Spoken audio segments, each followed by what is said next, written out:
की पाणी ओढ्यामध्ये जाते डेपोमधून, तर नगर परिषदेनं त्यासाठी एक सोकपीट बनवतोय जे पाणी कलेक्ट करून त्याच्यावर ट्रीटमेंट होईल.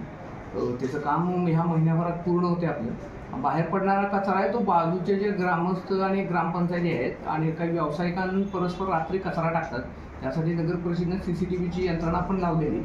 आणि दुसरं जो त्यांचा कचराचा विषय होता, तर मी नगर परिषद जवळपास 6 ते 7 ग्रामपंचायतींचा कचरासुद्धा आपण नगर परिषद स्वतः ट्रीट करतं, त्यांच्याकडून कुठले चार्जेस न घेता.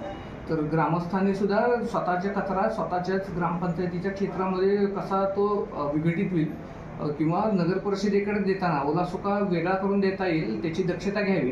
कारण नगर परिषद आजूबाजूच्या 7-8 ग्रामपंचायतींना कचऱ्याची प्रक्रिया तसेच त्यांच्या फिकल्सची सुद्धा प्रक्रियेची मोफत सुविधा देते, तर त्याला नगर परिषदेला त्यांनी सहकार्य करावं. आणि जे मोठ्या प्रमाणात त्याचा जवळपास 70% डेपो आपण मोकळा केला आहे.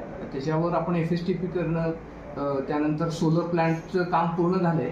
जो 30% आहे तो सुद्धा या वर्षभरामध्ये आपल्याकडनं संपवतोय. आपण डेली कचरा प्रक्रिया करायचं काम करतो. किती प्रमाणात कचरा तिथे? सध्या 70 ते 80 टन कचरा येतो. त्यात 60 ते 1 टन नगर परिषदेचा आणि वरचा बाकीच्या ग्रामपंचायतींचा कचरा आहे. तो सगळा कचरा नगर परिषद स्वतःच प्रोसेस करतं आणि त्यातला ओला कचरा आपण खत किंवा जमिनीच्या पुनर्भरणासाठी वापरतो आणि सुका कचरा आपल्याला सिमेंट फॅक्टरीना आपण पाठवतो.